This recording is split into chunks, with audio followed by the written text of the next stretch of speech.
आपके घरों में कोने कोने में बैठ जाते हैं, और जब घर के कोने कोने में बैठ जाते हैं और जब हम उठकर रात स्नान करके जब घर में घंटी नहीं बजाते, शंख नहीं बजाते, भगवान की पूजा नहीं करते, तो आपका पूरा दिन खराब चला जाता है, कार्यों में मन नहीं लगता, कोई न कोई आकस्मिक घटना घटने की संभावना व्यक्त हो जाती है।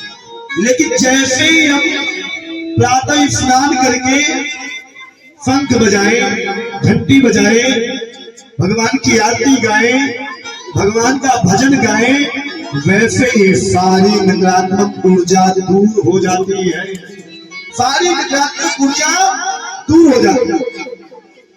इसलिए प्रातः उठकर सभी माताएं, बहने, भाई, बंधु, पिता कुछ मत करें, सिर्फ प्रातः उठकर अपने घर में शंख और घंटी जरूर बजाइए।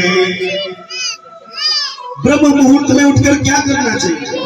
सबसे पहले पूरे घर की झाड़ू सफाई करनी चाहिए, झाड़ू काटनी चाहिए, धूल मिट्टी को हटाना चाहिए।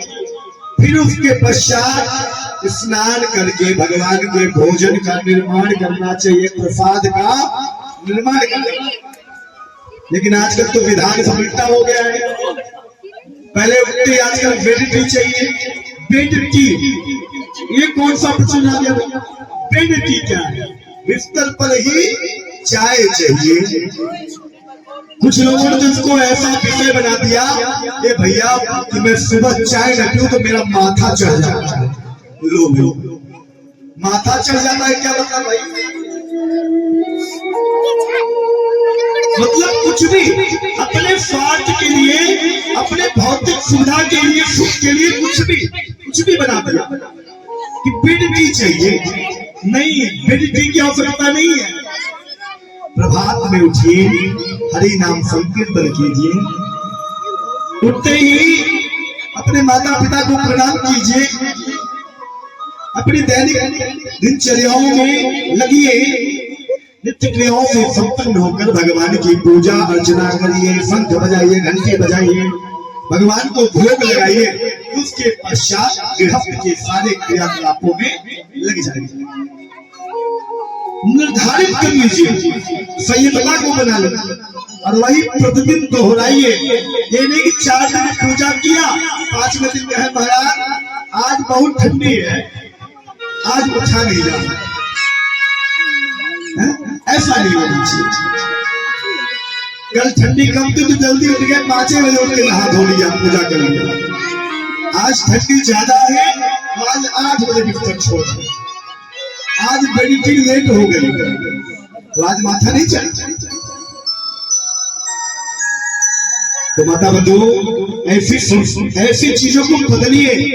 भारतीय संस्कृति सनातन की परंपरा ऐसे चीजों की अनुमति नहीं देते। हमारे शास्त्र, हमारे वेद ऐसी चीजों की अनुमति नहीं देता। हमारे वेद, हमारे शास्त्र, हमारे मंत्र, हमारे संस्कार, हमारी संस्कृति यह स्पष्ट करती है कि प्रत्येक व्यक्ति को, जो भी मनुष्य तन में है, प्रत्येक व्यक्ति को प्रातः उठकर हरि नाम का संकीर्तन करना चाहिए।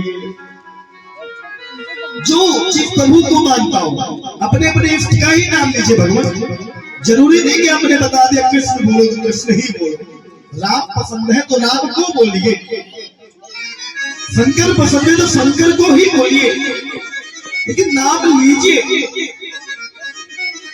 कलियुग केवल नाम आधारा, इस कलियुग में सिर्फ भगवान का नाम ही है जो हमें परम गति को प्रदान करा सकता है, जो हमारे मन मस्तिष्क को पवित्र बना सकता है। वो भगवान नाम का संकीर्तन ही है। जो व्यक्ति हरि नाम संकीर्तन नहीं करता उसका जीवन नरक है महाराज। अभी हमने कथा कही ना, अजामिल ने अपने बेटे का नाम नारायण रखा था और गलती से अपने पुत्र नारायण का ही नाम ले लिया। हे नारायण, हे पुत्र, हे नारायण, बचा लो बचा लो। लेकिन भगवान के पास अगर पहुंचे बचाने के लिए पुत्र नहीं आ पाए, लेकिन भगवान के पार्षदगण पहुंच गए बचन।